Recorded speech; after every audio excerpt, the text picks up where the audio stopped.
I'm Jeff Davis, taking you on the wine road. On a recent Thursday, I ventured over to Willoughby's Wine and Spirits in Santa Rosa because it was brewer night. As you may know, I head off the wine road to talk about other topics that contribute to our lifestyle here. And since so much incredible craft beer is made in the area, it was time to talk again with a brewer. And boy, did I catch a big fish. Don Barkley is not a household name, but he has been working in the craft beer industry since the dawn of the modern era. Now he applies his skill at Napa Smith Brewery in southern Napa. But let's pick up with Don's story from the beginning. The year was 1978, and he was hired to work at New Albion Brewery in Sonoma. Yes, indeed. Absolutely. 1978, I started summers while I was going to the University of California, Davis.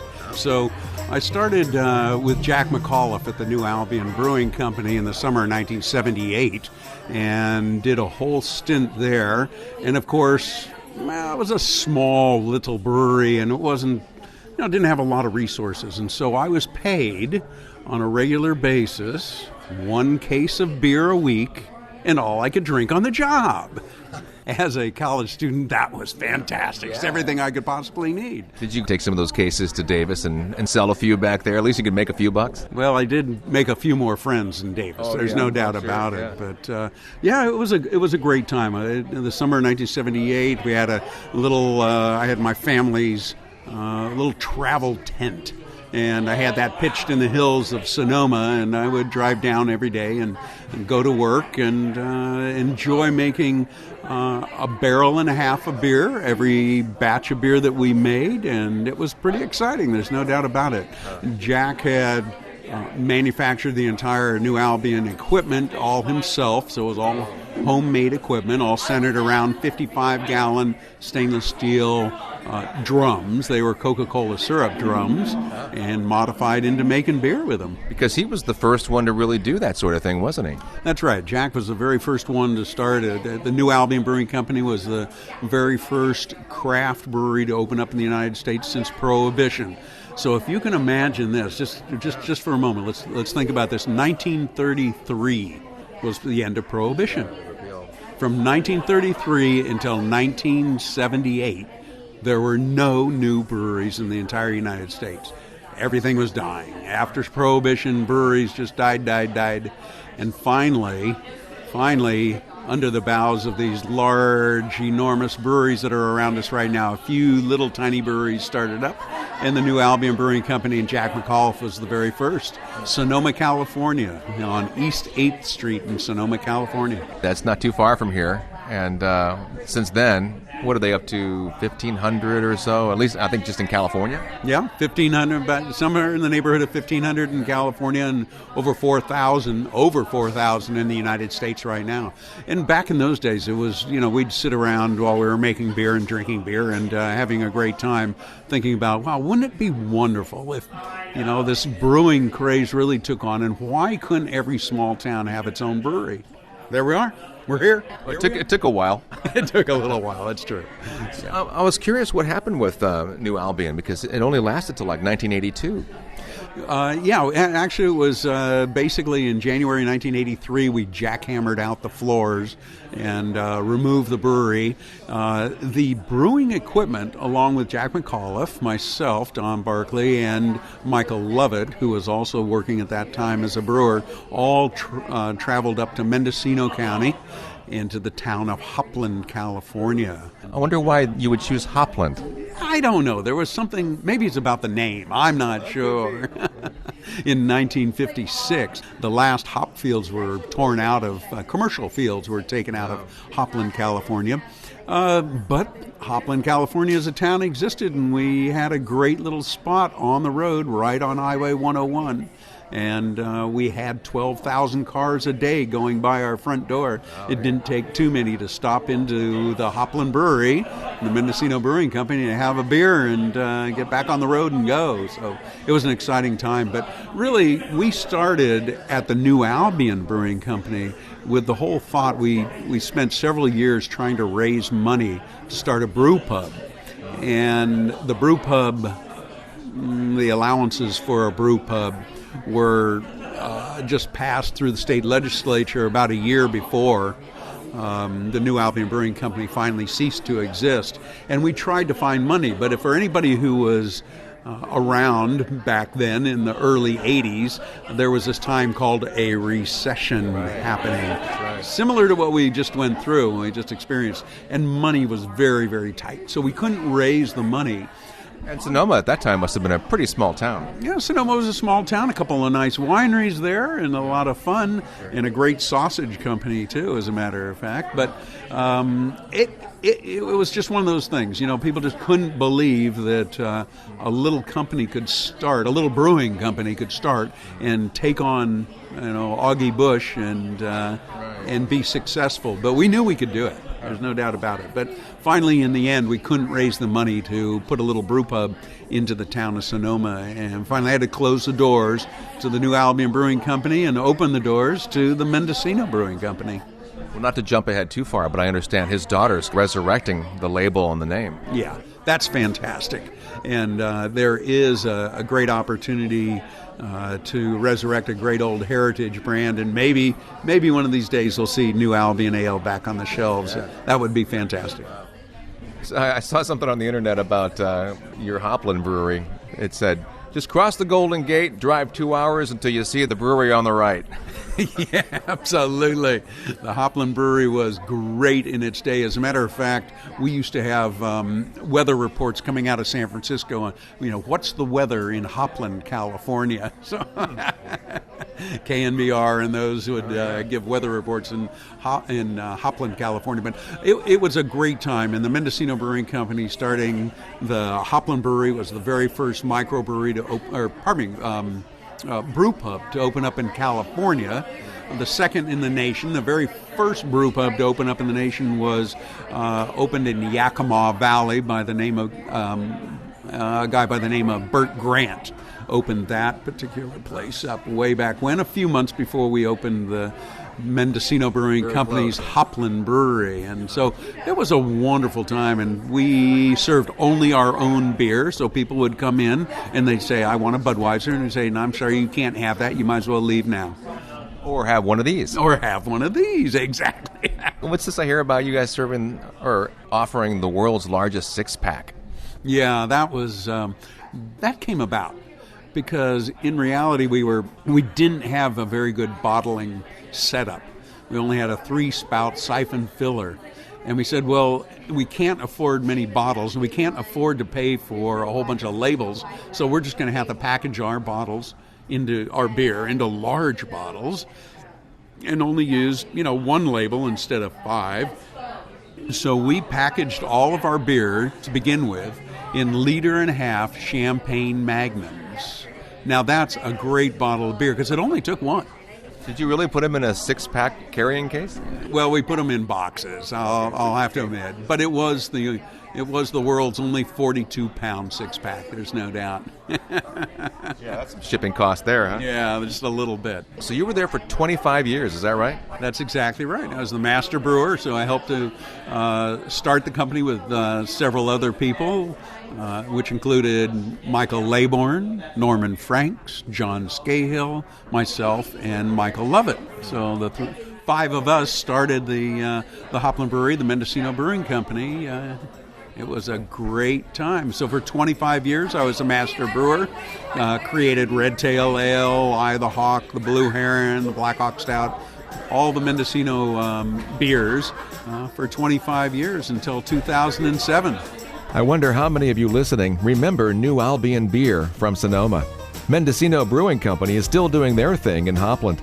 We'll find out how Don made it to Napa Smith Brewery when On the Wine Road continues.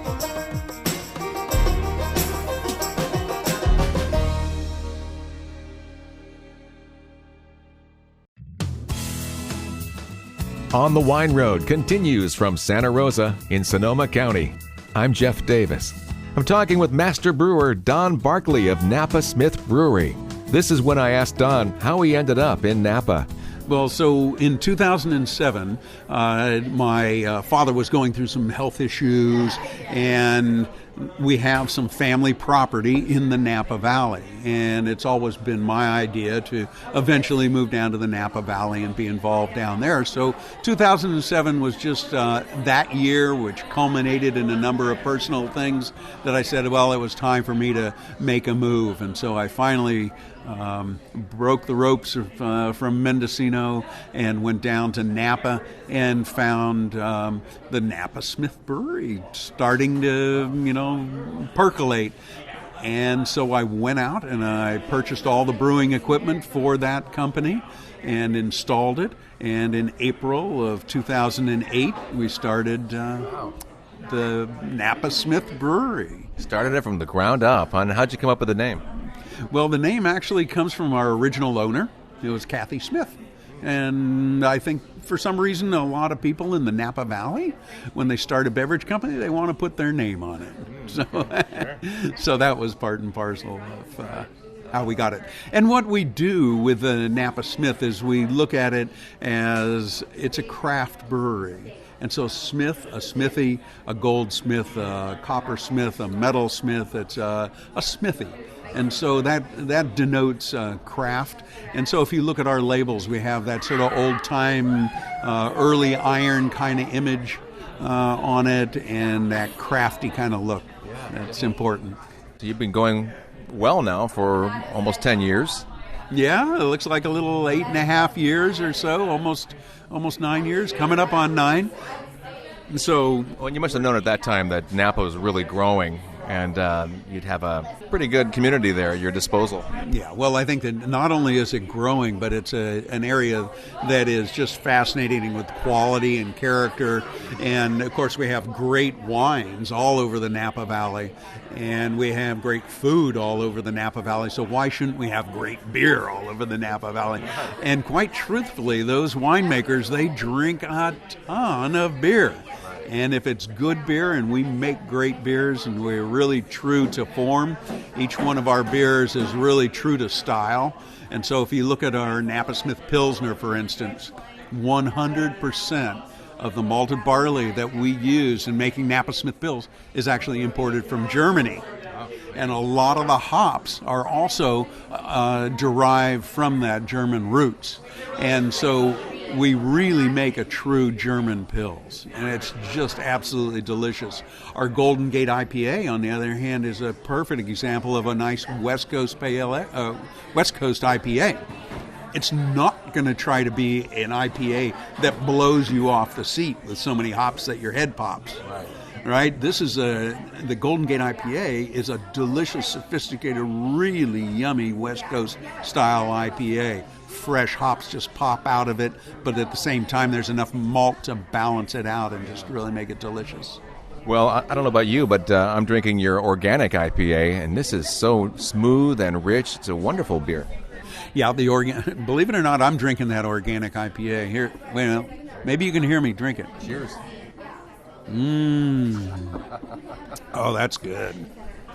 Well, the organic IPA is wonderful. It's the only organic beer that we make at the Napa Smith Brewery. It was one of the things we decided when we first decided to make an IPA at all. We said, well, let's make a really nice IPA, but hey, let's make it an organic IPA. Little did we realize it would take 6 months to be certified organic, and we would have to, we kind of understood that we would have to find all organic hops and malt and all those other things. And we went through the whole ordeal. It is certified organic by CCOF, California Certified Organic Farmers. So we're certified organic, and it's a great beer. And one of the things that we did when we made this as an IPA is we said we need to have hops that are reliable production-wise. We're planning on making a lot of this beer, and we don't want to get stuck in a position where we don't have hops. So and there have been shortages in the past, not too long ago, haven't there? Oh, there's been some fantastic shortages, really, really hard to deal with. As a matter of fact, on the year that we opened in 2008, there was a terrible shortage, and hops that I would normally pay $4.75 a pound for went up to $43 a pound. Wow. Yeah, so it was crazy. Now tell me about the Bonfire. Ooh, Bonfire.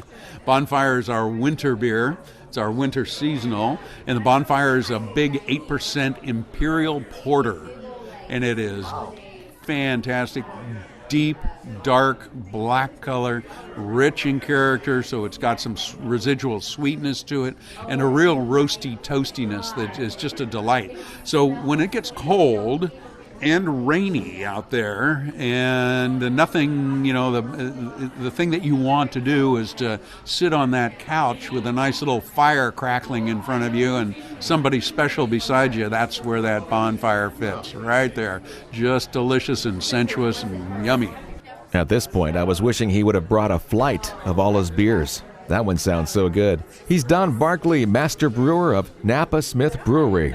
They also make a Cool Brew Hop Ale, an Amber Ale, the Lost Dog Red Ale, and with a nod to wine country, he crafts a unique brew called the Crush. Ah, the Crush. Now, this is a beer that we have during this time of year, which is the middle of August all the way until almost November. But the Crush is there to celebrate our harvest time. So we're in the Napa Valley. We're harvesting grapes in the middle of the Napa Valley. And so we wanted to have a beer that celebrated that crush time. And it's really kind of an interesting story because the name Crush obviously made sense to us. And when we went to get the label approved through the TTB, the federal government has to approve all of your labels, of course. And so we went to get that label approved, and the guy said, he looked at our recipe. We didn't have any grapes in it at all. It was all just a amber, kind of a light Oktoberfest style beer. And they looked at it and they said, well, you can't call this Crush. He said, well, why can't we call it Crush? And I said, well, people are going to think that there's grapes in it. And we said, okay. What's your logic there? He says, well, crush is a winemaking term. And I said, well, I crush my grain every morning, when I get ready to mash in, I crush grain. He said, no, people are going to think that you're using grapes in there. So we stopped, and about 2 weeks later we said, well, maybe there is a solution here. And so we called him up and we said, well, how about if we put grapes in there? And he says, well, if you do that, you're going to have to put it on the label. You're going to have to say that that this is made with grapes. And we said, okay, we can do that. And so then we asked him, the next question was, well, how many grapes do we have to put in there? And he goes, oh, I don't make the recipe. That's you. You're the brewer. Which you liked hearing. That's right. And I said, okay, very good. Thank you very much. So we now have Crush, our amber lager, which is made with grapes because we use some Sauvignon Blanc grapes in the beer. Well, that's great because the Sauvignon Blanc is kind of grassy, so it ties in nicely with the hop flavors. The hop flavors and also the malt. Yeah, absolutely.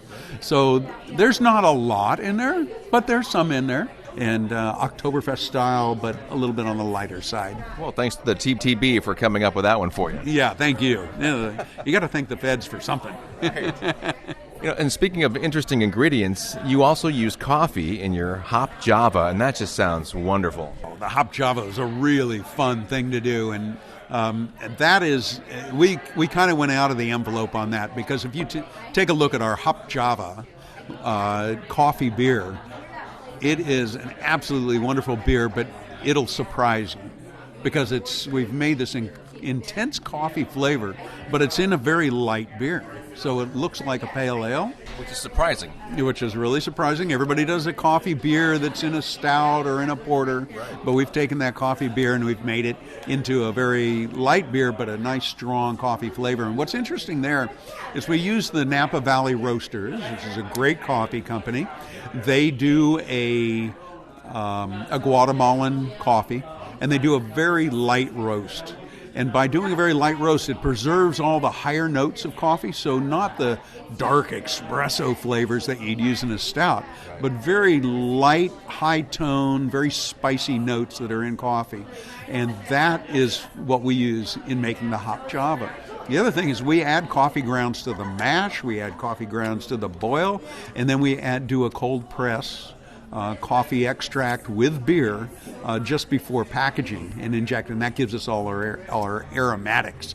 And it was a very difficult recipe to come up with because I kept trying to add coffee and hops together, and hops and coffee just have these two alternative flavors that just don't want to blend nicely. So we used the aromatics of the coffee and the bitterness of the hops, and the two just started to go together deliciously and delightfully, and oh my God, it's a great beer. And if you ever get a chance to try it on nitro, that is a very special thing, because on nitro, it actually, where you have the nitrogen carbonation, you actually have a smooth, creamy character that happens. And now you've got this coffee and cream kind of character running across your tongue, and it's a delight. Well, and people shouldn't be surprised to hear that your Hopageddon is an Imperial India Pale Ale. Yeah, Hopageddon's a rip snorter. Yeah, watch out. Every brewery has one of those. Yeah, every brewery needs to have one of those. So well over 100 IBUs. It was actually designed for 144 IBUs just so that we could be gross. And we also brought it up at 9.2% alcohol. So this is one where you sit down at the bar stool, you click in the safety belt, right? Click, okay. You might want to pull a shoulder strap down too, just so you... Make sure you have the Uber app on your phone. That's exactly right. But it is delicious. The nice thing, the wonderful thing about my career in brewing, which spans since 1978 until now. What are we here? Almost at 40 years, something like that. I don't know. A lot of years. We don't need to count. A bunch of years. But each time that I've made a beer, making it a drinkability, a balanced product's always been just paramount. It's always been really important. And that's why we've taken so much time to make really good IPAs that are balanced and drinkable, so you can have a couple. Now, the Hopageddon, on the other hand, you can certainly have a couple of them. It doesn't tire your palate out, even though it's 9.2% alcohol and over 100 IBUs, because there's a balance between that strong bitterness of the hops and the sweet malty character that comes from all the malt, and which gives you your alcohol, of course. So the Hopageddon is a really well-balanced beer, but it is a biggie. Got a kick. Yeah, my son Zach came up with the name, and if you were to look closely at it in its written form, you will see that not only does it say Hopageddon, but it also says Hop Aged Dawn. Oh, very nice. Yeah, so we didn't realize that at the time, but after writing it a few times, I went, wait a minute, this is Hop Aged Dawn. That's me. That's hilarious. What a crazy coincidence. Or is it? He's Master Brewer Don Barkley of Napa Smith Brewery. I'll wrap up with Don when On the Wine Road continues.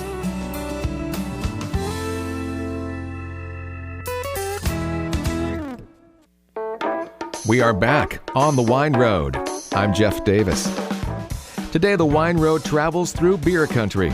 As you learned earlier, the craft beer industry, post-Prohibition, was born in Sonoma, and Don Barkley was there at New Albion Brewery in 1978. And he claims to have started a very common aspect of the craft brewer, that being a beard and longer hair, which he still sports today. Whether I started it or whether people just decided, people with long hair and beards are the ones that started brewing, I'm not quite sure. But yeah, I can say that I was the first one to have long hair and a beard and start a microbrewery. It seems to fit, doesn't it? Yeah, it does seem to fit somehow. As a matter of fact, when I went to my lead professor at the University of California, Davis, Dr. Michael Lewis, and of course I started back there in 1978, going to UC Davis, and I walked in and I talked to Dr. Lewis and I said, hey, I want to get some practical experience. Where can I go get a job? He says, well, the first thing you need to do is cut your hair. I go, no. 78. No, I'm not going to do that. No. Even in 78, yeah, believe it or not. At that point in time, and indeed, brewers are fairly conservative, and I think that's why Jack McAuliffe over at the New Albion Brewing Company was the only one I could get a job with at that point in time. The wine industry is a really tight community, but you brewers You sure know each other. You always drop names of all these other guys that have their other businesses now, and so you're real supportive of one another. Yeah, there's no doubt about that, and that comes from a long history, a long brewing history. And I think if you talk to any brewer, you will find that they have a fascination, an absolute fascination in their place in the history of brewing. And they have a fascination about that history, and so there's this real interest in where brewing was years and years ago. Was it George Washington that had a brewery in his home in Montecito, and Thomas Jefferson had a brewery in his home. So the brewing history is a real fascinating thing to any brewer, and part and parcel of that history is the fact that most brewers, almost to a T, will say that the more better beer that we have, the better everyone will do in the industry. And so there's a lot of people, there are no trade secrets. People are very open about their production methods and how they make their beer. And there's also the realization that depending on the particular brewer, he's going to make a different beer because that's his personality. Yeah. Everyone's touch is a little bit different, just like a winemaker. That's right. Exactly right. So it's a great industry to be involved with, and it's a lot of fun. And oh my God, the number of beers that are out there right now and flavors. Woo! Yeah, and when you're talking about being balanced too, you do so with your lineup of beers because you have the red ales, you have the amber ales, you got the pilsner, you have beer for everybody. Yeah, I think we have beer for everybody. The only people that we don't have beer for are those guys who like sour beers, because that is not part of my palate. So how many more brewing years do you have in you? Go ahead and have a drink. That poor beer has been sitting in front of him warming up, and he's been talking. Oh, that's good. Well, I definitely got a few more years left on the ticket, so we'll be around for a little while longer. I have a little brewery called the Napa Smith Brewery that has a little bit farther to go, and then I'll see where I go after that. But yeah, I wish you success in your growth. Well, thank you very much. I appreciate it. It's been great talking with you. Yeah, I appreciate it. Yeah, absolutely. Well, we'll look forward to doing it again one of these days, and come over to Napa. We have a wonderful little tap room, and we'll do it over a hop java. There we go. Hop java and salty snacks. Sounds good. Cheers. What a pleasant, friendly guy. Don Barkley of Napa Smith Brewery. Learn all about them at napasmithbrewery.com. I'm Jeff Davis. Thanks for listening to this episode of On the Wine Road.